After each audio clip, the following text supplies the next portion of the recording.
여러분 안녕하세요. 이 시간에는 사도행전 2장 말씀 중심으로 드리겠습니다. 오순절이 되어서 유대인들이 각 나라로 흩어져서 살고 있는 저들이 본국 예루살렘 성전을 찾게 되어서 많은 사람들이 모여 있을 때에 제자들이 저들이 알아들을 수 있는 외국어를 유창하게 말을 하면서 예수 그리스도의 죽으심과 부활을 증거하고 우리의 조상 아브라함과 이삭과 야곱의 하나님을 증거하는 것입니다. 그 외국에서 살고 있는 저들이 와서 이 제자들이 자기 나라 말로 자기들이 알아들을 수 있는 그 외국어로 유창하게 말을 하는 것을 듣고 놀라게 되고요. 또 유대에 살고 있는 유대인들도 이 제자들은 주로 갈릴리 저 북쪽에서 고기 잡고 사는 그러한 아주 일반적인 서민인데 유창한 외국어로 복음이신 예수 그리스도를 증거하는 것을 보고 모두 놀라게 되었습니다. 이러한 일이 어떻게 이렇게 일어났는가 하면은 예수님께서 십자가에서 죽으시고 부활하시고 승천하시는 사건에서 내가 아버지께로 올라가는데 멀지 않아서 너에게 하나님의 영이 너희들에게 내려오실 것이다. 너희들에게 내려오셔서 내가 지금 너희들과 함께 있었던 것처럼 너희들을 가르치고 내가 너희들을 인도하여 하고 또 하나님의 영광을 나타내는 일을 하였듯이 하나님의 영이 이제 너희들에게 성령이시죠? 성령이 너희에게 임하셔서 내가 하는 일을 하시게 될 것이다. 그렇게 말씀을 하셨습니다. 그렇게 말씀하신 대로 저들에게 하나님의 영 성령께서 임재하신 것입니다. 그래서 성령께서 오셔서 저들을 통하여서 각 나라의 말을 하게 된 것입니다. 이것 하나로 보아도 저들이 하는 것이 아니라 성령께서 하나님의 영이 주님의 영이 저들에게 계셔서 저들을 통하여서 말씀하시는 것입니다. 이것이 우리 눈으로는 이제 하나님의 영으로 오신 그분을 볼 수 없지만은 나타나는 증거를 통하여서 주님의 영, 주께서 말씀하신 대로 보혜사 성령께서 오신 것의 확실한 증거로 보여주신 것입니다. 요한복음 14장 16절에서 18절에 보시면은 예수님께서 하신 말씀이 있습니다. 내가 아버지께 구하겠으니 그가 다른 보혜사를 너희에게 주사 영원토록 너희와 함께 있게 하리라. 다른 보혜사, 하나님의 영이 너희들에게 오실 것이다. 그리고 그 하나님의 영이 바로 하나님이십니다. 성령이십니다. 그 성령께서 하나님의 영이 너희에게 오셔서 너희와 함께 계실 것이라고 알려주셨습니다.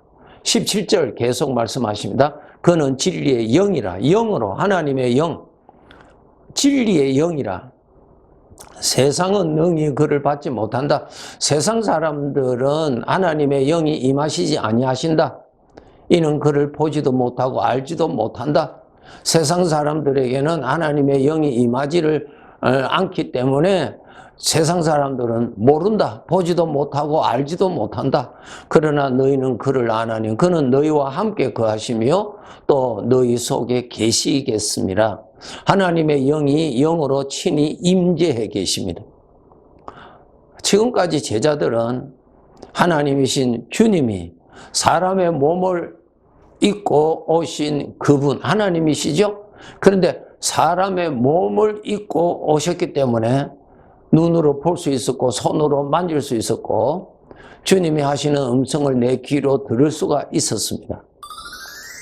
그런데 그 주님께서 하나님 아버지께로 올라가시고 하나님의 영이 이제 내려오셔서 주님이 함께 계셨던 것처럼 그 영이 함께 계시고 주님이 일하셨던 것처럼 그 영이 일을 하신다, 그 말씀입니다.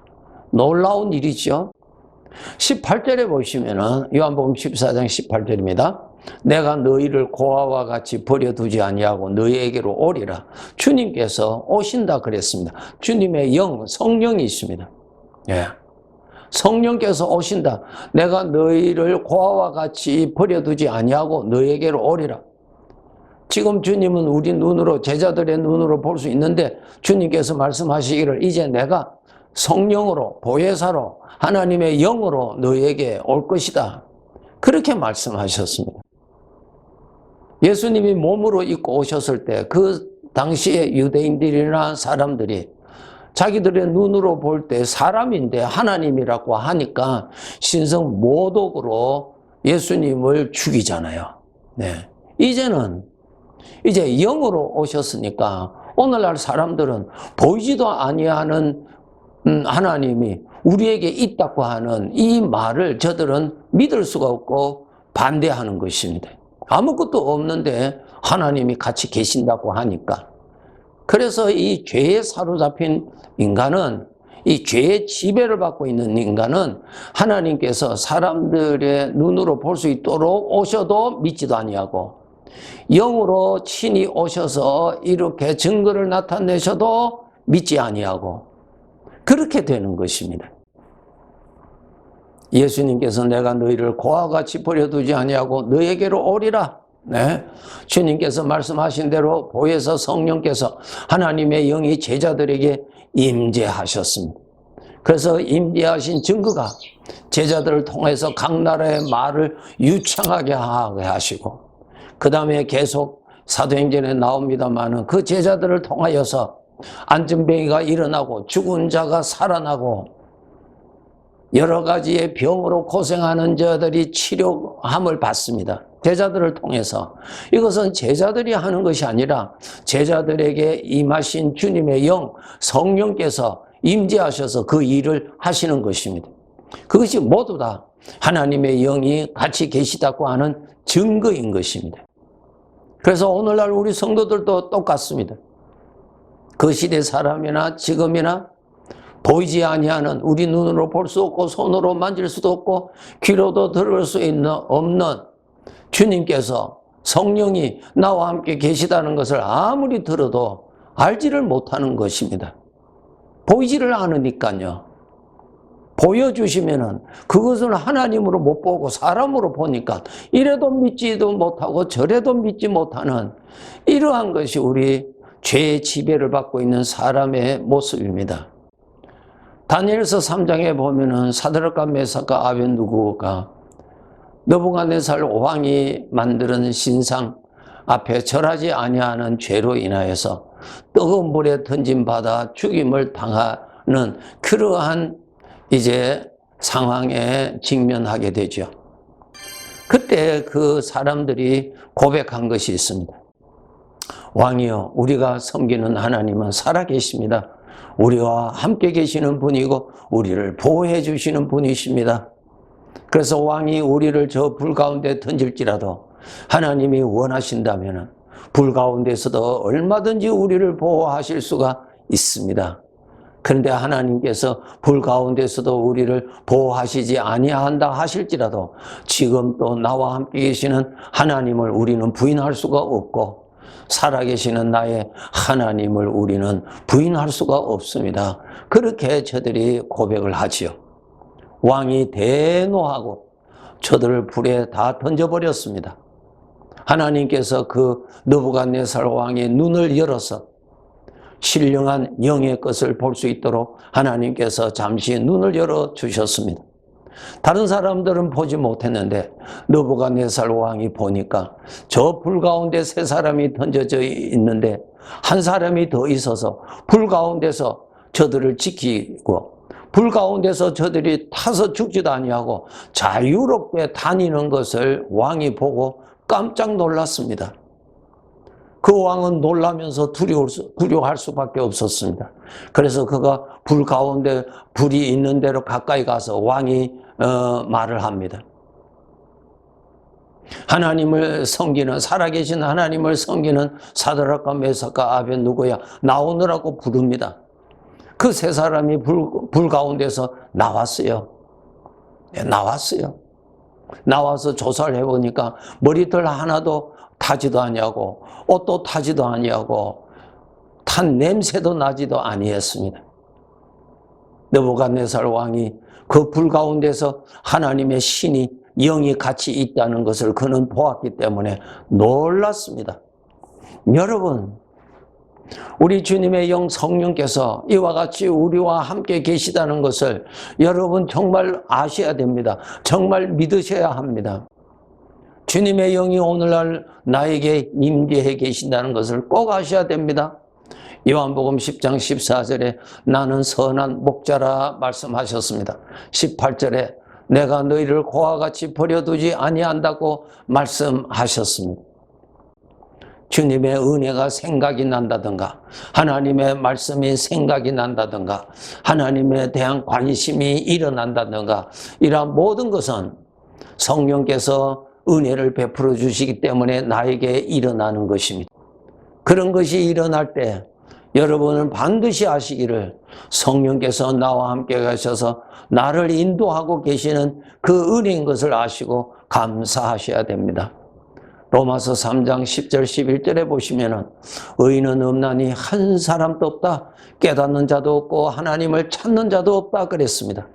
우리 인간은, 우리 사람은 죄의 지배하에 있기 때문에 하나님을 스스로 찾지도 아니하고 하나님의 말씀을 듣는다 하더라도 우리는 스스로 하나도 깨닫지를 못합니다.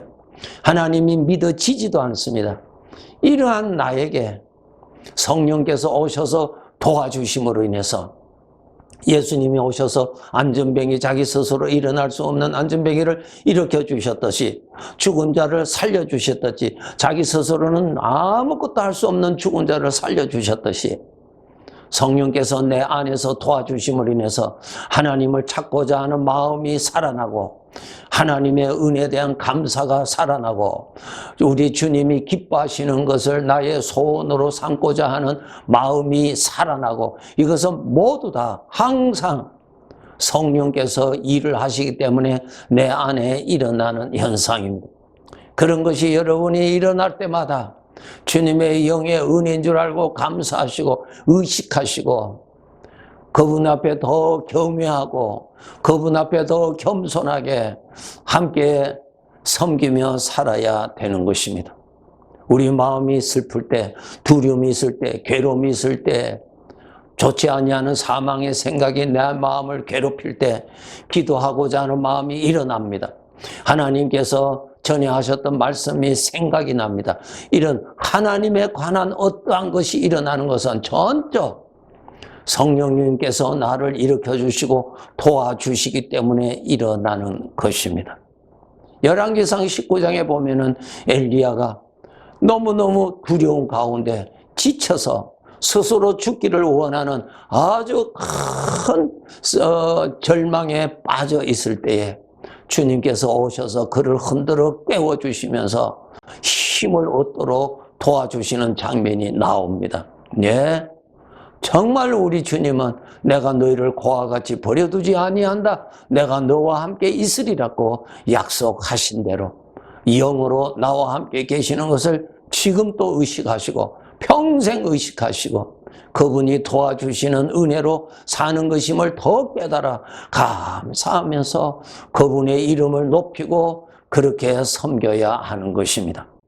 에녹이 초기에는 하나님을 모시지 않고 살았지만은 그의 생애 300년 동안 늘 하나님이 함께 계시는 것을 알고 늘 동행하며 의식하고 모시고 살았다고 기록되어 있듯이, 여러분 이제 우리들에게는 주님의 영이 영으로 오셔서, 진리의 영으로 오셔서 평생 나와 함께 계시면서 오늘도 나의 목자로서, 오늘도 나의 구원자로서, 오늘도 나의 주인으로서 나를 사랑해 주시고 나를 인도하시고 사망의 엄청난 골짜기를 통과할 때도 나를 지켜주시고 푸른 초장으로 인도하셔서 영적인 풍성한 은혜도 주시고 이러한 모든 일을 수고하시는 주님께, 성령께 여러분 정말 감사하면서 사셔야 합니다. 네, 감사합니다.